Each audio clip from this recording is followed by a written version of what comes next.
আমি আমার মাকে প্রশ্ন করেছি, মা তুমি যখন দুই হাত তুলে কাঁদো, আপনারা দেখবেন মায়েরা মাঝে মাঝে চোখের পানি ছেড়ে দিয়ে চোখের পানি চোখ ফুলিয়ে তারা কাঁদে।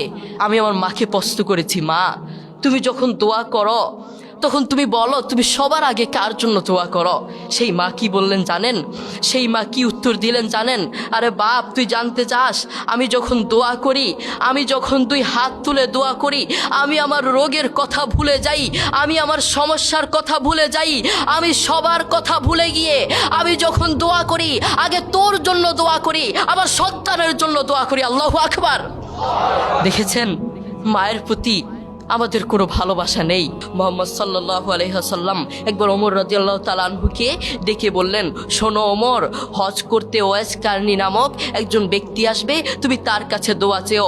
ওমর তার কাছে দোয়া চাইলে আল্লাহ তোমাকে, তার কাছে দোয়া চাইলে দোয়া কবুল হয়ে যায়। ওমর রাদিয়াল্লাহু তাআলা আনহুর মতো এত সম্মানিত একজন সাহাবীকে বললেন ওয়াইস কারনীর কাছে দোয়া চাইতে। তার কারণ কি জানেন?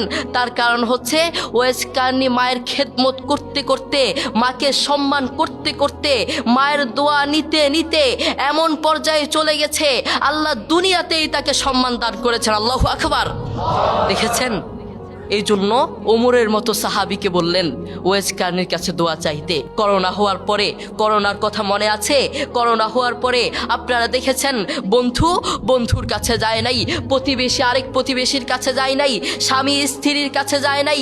করোনা হওয়ার পরে বন্ধুর কাছে যায় নাই, বান্ধবীর কাছে যায় নাই, এক বন্ধু আরেক বন্ধুর কাছে যায় নাই, প্রতিবেশীর কাছে যায় নাই। কিন্তু এখন এই ইতিহাসের পাতা খুললে দেখা যায়, এখন এই ইতিহাস সাক্ষী আছে, মা তার ছেলেকে কাঁধে করে হাসপাতালে নিয়েছে। করোনা হওয়ার পরে বাবা তার ছেলেকে কাঁধে করে হাসপাতালে নিয়েছে। এখনো ইতিহাস সাক্ষী আছে, করোনা হওয়ার পরে মা তার ছেলেকে চুমু খেয়েছে। করোনা হওয়ার পরে বাবা তার ছেলের পাশে সারা রাত ছিল, ঠিক কিনা? একদিন আব্দুল্লাহ ইবনে ওমর রাদিয়াল্লাহু তাআলা আনহু কাবার পাশে দাঁড়িয়েছিলেন। তিনি দেখলেন একজন যুবক তার মাকে কাঁধে করে করে তাওয়াফ করাচ্ছে। আব্দুল্লাহ ইবনে ওমর রাদিয়াল্লাহু তাআলা আনহু তার দিকে তাকিয়ে থাকলেন।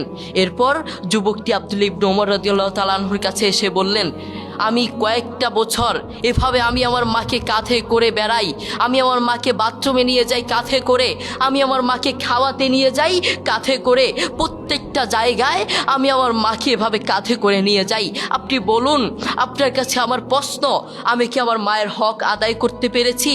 আমি কি আমার মায়ের হক আদায় করতে পেরেছি?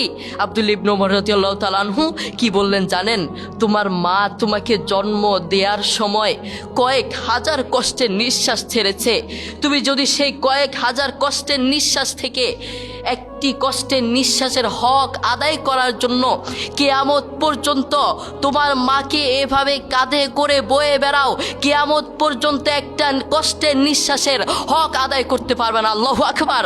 এই পৃথিবীতে আমাদের সবচেয়ে আপন এবং কাছের মানুষ কি? আমাদের মা এবং বাবা। তাদের চেয়ে আপনজন আর কেউ নেই।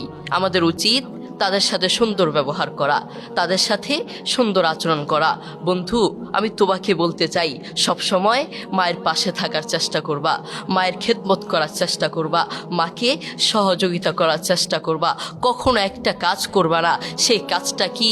সেই কাজটা হচ্ছে কখনো মায়ের বদদোয়া নেওয়ার চেষ্টা করবা না।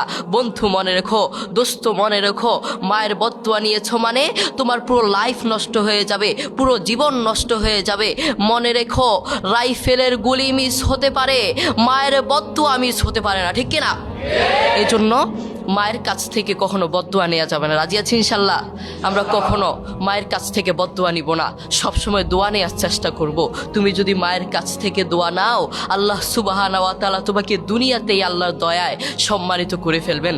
এই জন্য ওমরের মতো সাহাবীকে বললেন ওয়াইস কারনীর কাছে দোয়া চাইতে। এই জন্য আমরা মায়ের দোয়া নিব, মায়ের সাথে সুন্দর আচরণ করব। রাজি আছি ইনশাল্লাহ? আমরা মায়ের সাথে সবসময় সুন্দর আচরণ করার চেষ্টা করব। আপনি দেখেন আপনার মা আপনাকে প্রকৃতভাবে ভালোবাসেন ভাই, আপনাকে নিজের জীবনের চেয়েও ভালোবাসেন। আর কাউকে ভালো না বাসলেও তার সন্তানকে ভালোবাসেন। আপনার বন্ধু আপনাকে স্বার্থের জন্য ভালোবাসে, যারা আপনার জন্য পাগল তারা আপনাকে স্বার্থের জন্য ভালোবাসে। আপনার প্রিয় মানুষ আপনাকে স্বার্থের জন্য ভালোবাসে। সারা পৃথিবীটাই ধোঁকা, আপনাকে সবাই স্বার্থের জন্য ভালোবাসে। আপনার প্রতিবেশী আপনার কাছে আসবে স্বার্থের জন্য, আপনার প্রিয় মানুষ আপনার কাছে আসবে স্বার্থের জন্য, আপনার ভালোবাসার মানুষ আপনার কাছে আসবে শুধুমাত্র স্বার্থের জন্য। সারা পৃথিবীটাই ধোঁকা ধোঁকা, সারা পৃথিবীটা আপনার থেকে নিতে চায়, কিন্তু আপনার মা আপনাকে নিজের জীবনের চেয়েও ভালোবাসে, কিন্তু সেটা আপনি জানেন না। আপনার মা আপনাকে নিজের জীবনের চেয়েও ভালোবাসেন, কিন্তু সেই মায়ের প্রতি আপনার কোনো ভালোবাসা নেই, সেই বাবার প্রতি আপনার কোনো ভালোবাসা নেই। আপনি নাফরমান, আপনি কত বড় নাফরমান আপনি নিজেকে প্রশ্ন করুন, আপনি কত বড় নাফরমান। আমি যদি তোমাকে প্রশ্ন করি, আজ সারাদিন তুমি কাকে বেশি, কার জন্য বেশি দোয়া করেছ? তুমি বলবা। তোমাকে যদি প্রশ্ন করি মায়ের জন্য কয়বার দোয়া করেছ? তুমি বলবা একবারও মায়ের জন্য দোয়া করতে পারি নাই।